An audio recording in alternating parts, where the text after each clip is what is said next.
السلام عليكم ورحمة الله. تشاك هيغل هل استقال أو دفع إلى الاستقالة؟ وماذا خلف إزاحة ثالث وزير للدفاع في عهد أوباما؟ سياسة الأمن القومي الأمريكي وعنصرها الأساسي دائرة أوباما الداخلية الضيقة من الداخل. معكم زينب الصفار، تابعونا.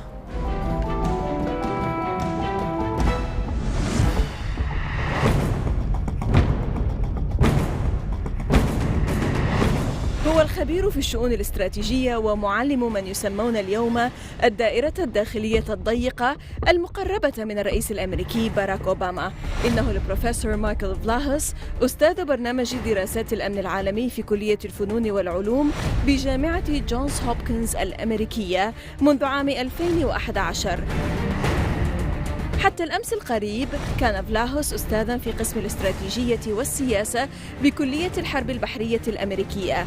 في الثمانينيات تسلم فلاهوس إدارة برنامج الدراسات الاستراتيجية في كلية الدراسات الدولية المتقدمة في جونز هوبكنز، كما عمل في مختبر الفيزياء التطبيقية وفي مركز التحاليل البحرية ووزارة الخارجية ووكالة الاستخبارات المركزية الأمريكية.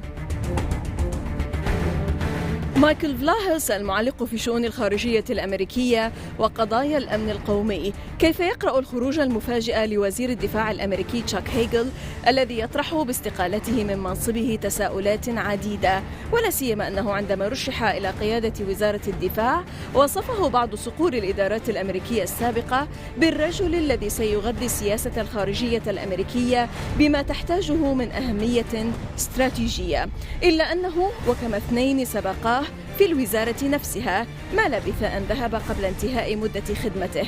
هل أخفق هيغل بالعرف الأوبامي ومن يدور في فلكه؟ هل أقيل لأنه غير كفؤ؟ وماذا عن خلفه الذي سيواجه مجلس شيوخ جمهوري؟ وما يطرح ذلك من تحديات وأسئلة عن سياسة الأمن القومي ومستقبل جيش آخذ في التقلص وبيئة استراتيجية خطيرة.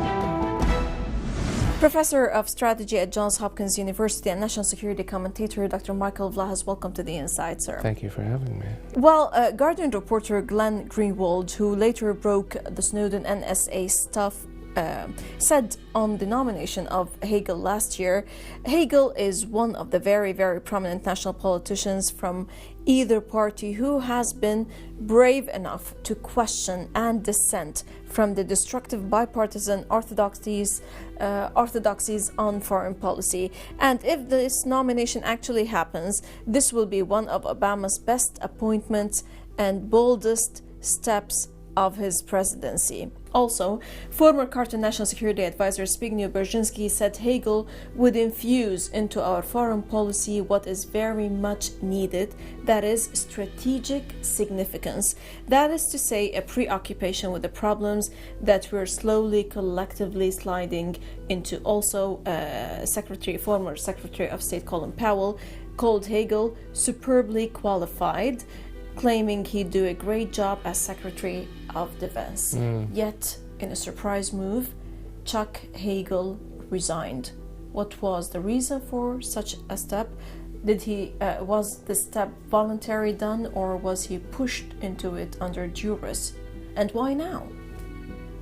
Hegel was essentially thrown under the bus, as they say in the U.S. He was sacrificed in order to preserve the impression that the president was still a man of power and decision. And the office of Secretary of Defense, which has such a weight of apparent power and authority, is actually at this point in American life less important than it has been in the past. So that secretaries of defense, often like secretaries of state, but even more so perhaps because you have to remember that the Defense Department is a gigantic enterprise. It's one of America's, if not America's, largest corporation.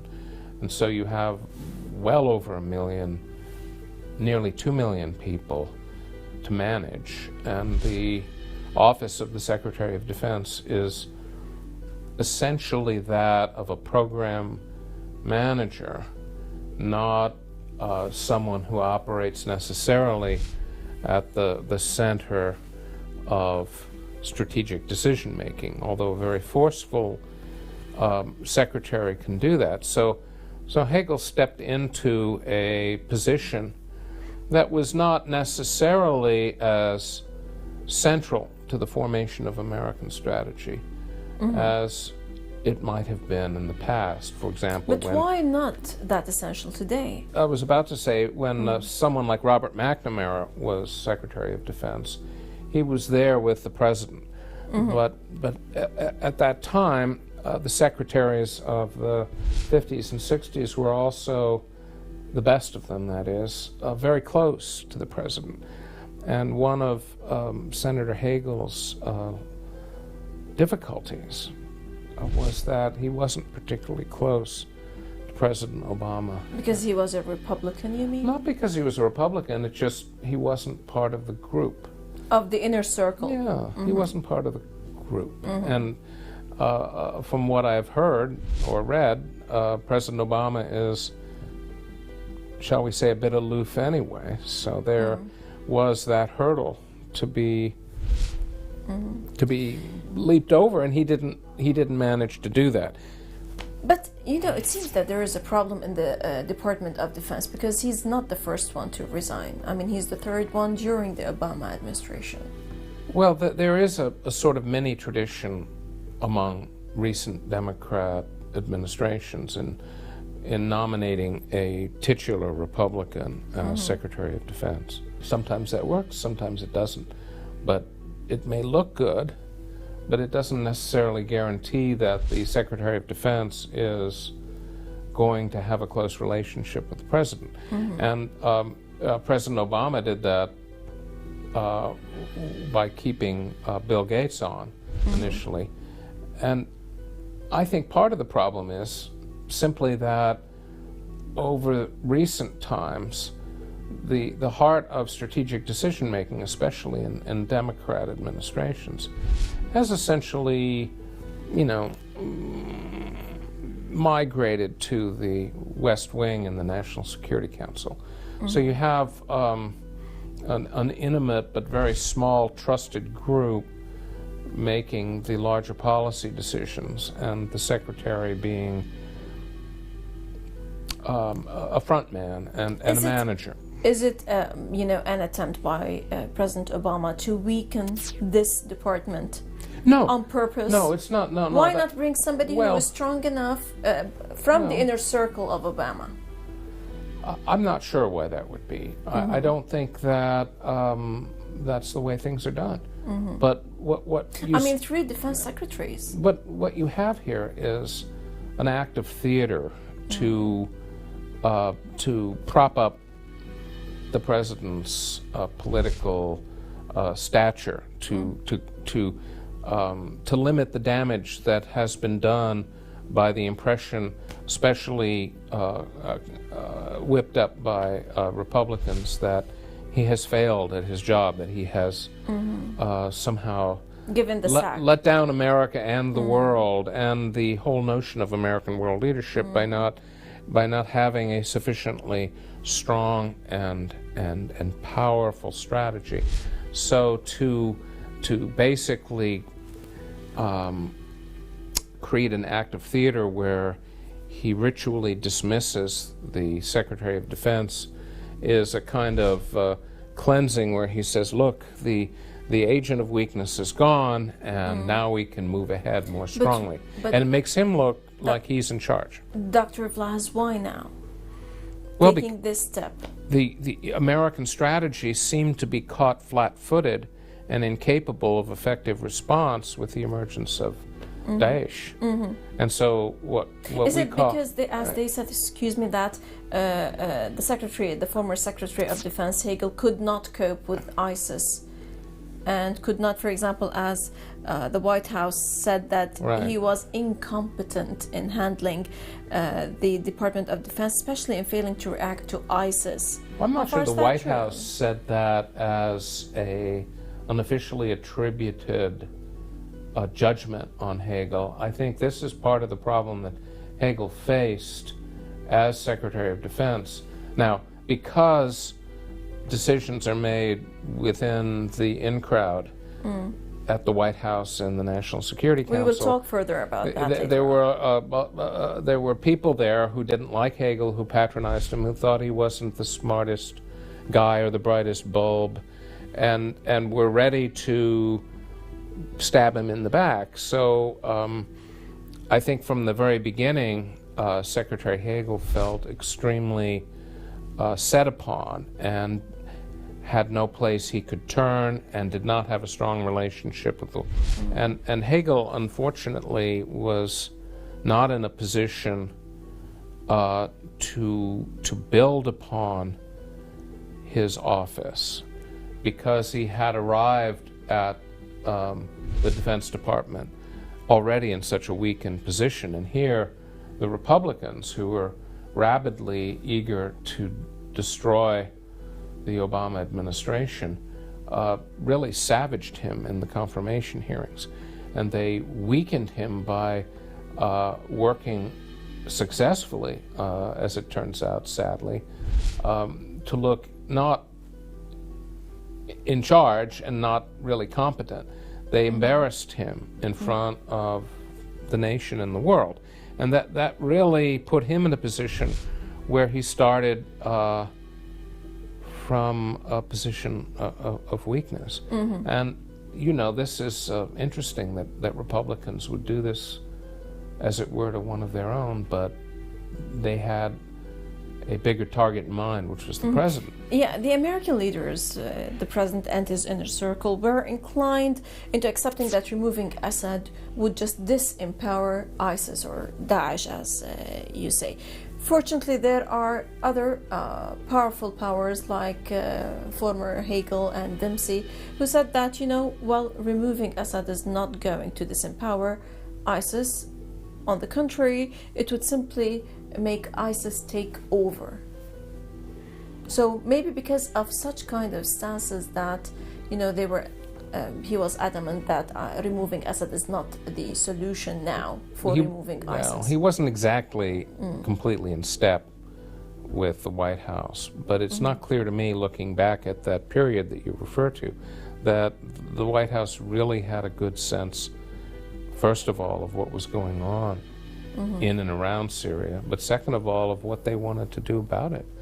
And I think there was a general confusion about what Daesh represented, or ISIS, and there was a further confusion about the so-called Syrian resistance. There was a confusion about what the larger equities were that Assad represented, including, of course, Christian constituencies in the Syrian rump state, and also issues with Turkey and the princes of the Arabian Gulf. It go on and on. It was a very, and remains a very difficult situation for the U.S. to apply a simple solution to.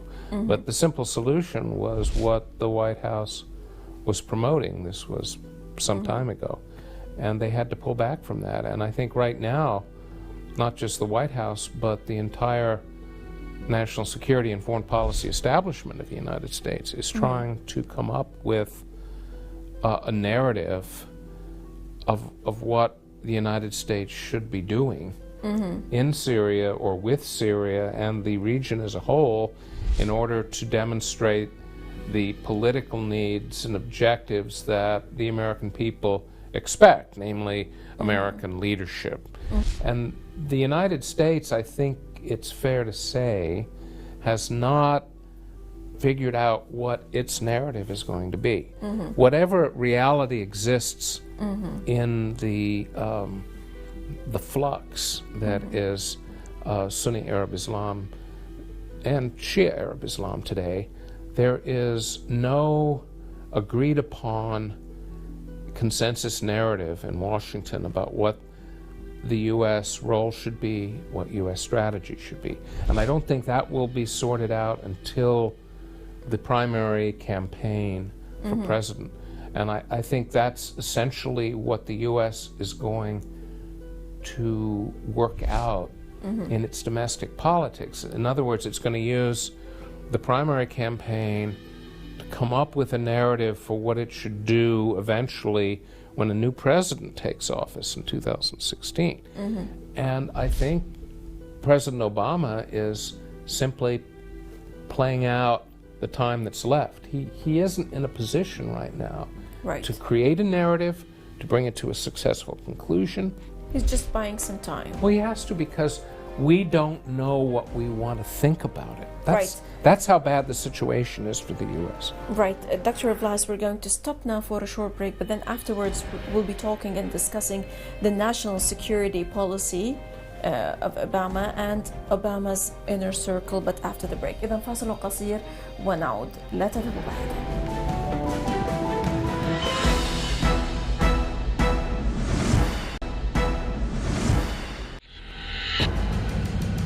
المكون الرئيس في سياسة الأمن القومي الأميركية هو أوباما ودائرته الداخلية التي بدأت في التقلص فعليا في السنوات الست الماضية. ويقول مراقب إن الدائرة الداخلية المحكمة لصانعي القرار السياسي المحيطين بأوباما لن تسمح لأي وزير دفاع بأن تكون له أي مساهمة مميزة في سياسة الأمن القومي الأميركي. أستاذ الإستراتيجية في جامعة جونز هوبكنز مايكل فلاهوس، هل يرى أنه بإمكان أشتون كارتر أن يؤثر في قرار البيت الأبيض السياسي؟ Well, perhaps he's the perfect weak man then. I'm not sure. I know Ashton Carter from many years ago, and he's not a particularly weak person.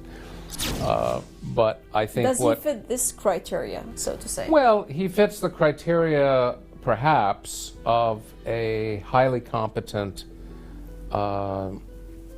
technocrat or technically minded defense enterprise manager who can successfully keep the department running smoothly until we have a new president and a new administration. But he certainly won't be allowed to range wide and free when it comes to national defense policy or a larger national strategy. As I said, there can be no coherent American national strategy until 2016 or after, because there is no consensus on a national strategic narrative. Americans are so thoroughly confused by what's happening now and the upheavals that are going on in the Sunni Arab world and its Shia communities like Iraq and Hezbollah, that it's hands off, I think.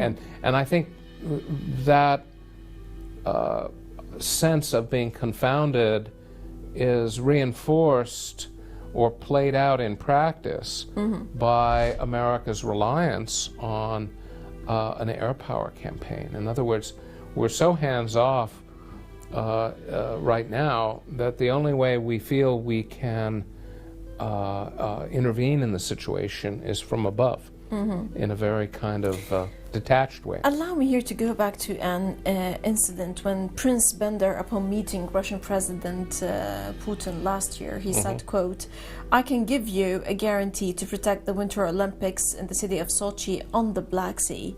The Chechen groups that threaten the security of the games are controlled by us." And these are the words of Prince Bender. He went on to say that Chechens operating in Syria were a pressure tool that could be switched on and off as quoted in the Telegraph. These groups do not scare us. We use them in the face of the Syrian regime, but they will have no role in Syria's political future, the questions standing before Russia and its allies. I mean, here what's going on? If they can switch them on and they can switch them off, why the need for an international coalition to go and fight them and, face those people who are, just in the hands of the Saudis? Why not ask the Saudis to just switch them off? Is the prince perhaps protesting too much? Mm-hmm. I mean, his pronouncement feels like the boasting of someone who, well, he certainly wants to give that impression, but whether or not his boasts actually have substance is, well, it's contravened by actual reality. Some people were wondering, does the U.S. truly want to degrade and destroy ISIS? Well, why would the U.S. say it wants to degrade and destroy? I mean, if I were to declare that I wanted to destroy someone or something, I'd destroy it. I wouldn't say I want to degrade it and destroy it. That seems strange to me. Mm-hmm. In other words, if you degrade something, you're trying to limit it or contain it or diminish its power and strength. But if you want to destroy it, you want to wipe it out, finish it, it's gone. Mm-hmm. How can you have both? Mm-hmm. To me, this suggests that the U.S. isn't really completely committed to the destruction of ISIS because it's not yet completely sure what the role is that ISIS will play in the upheavals. Mm-hmm. And it's not sure that to destroy ISIS would not, in some ways, create difficulties. Although for the American people, ISIS represents pure evil. Mm-hmm. To a slightly more sophisticated administration, ISIS is a critical element now in the politics of the Middle East, whether we want to admit that openly or not. Of course, we're not going to admit it openly, but if we really wanted to destroy Daesh, we would have put a couple heavy divisions in Iraq, basically rolled it up by doing a big ground operation. Is it just a military job to destroy No, ISIS? it's not. You can cut the funding, for example. Yeah. You can stop it in many ways. I mean, well, there are ways you can attrite it, as Americans like to say, or degrade it and diminish its capability, but I don't see an easy way to destroy it. On the other hand, what I was suggesting is that if we really wanted to destroy it right away, we would have behaved very differently. Mm-hmm. We haven't behaved as though we wanted to destroy it right away. Mm-hmm. And that's a telling thing. I can't go any farther than that, but that tells me a lot about current American uncertainty. Mm-hmm. Now, tell us a bit, Dr. Flass, about the inner circle of Obama. What does that mean, and why has it been shrinking in the last 6 years, on and on? Well, I'm not a White House handicapper. It's not like an American sports commentator who will talk about players and what they're doing and all the rest. I think any administration represents a curve with an upward trajectory at the beginning and a lot of high hopes and great things that are going to be done, and then toward the end there is a falling off. People leave, people are ready to move on to the next big thing. So this looks perfectly natural to me. It is the final period of the Obama administration. That's why they call it a lame duck period. I mean, the president is, in some ways, a diminished monarch, a diminished imperial figure.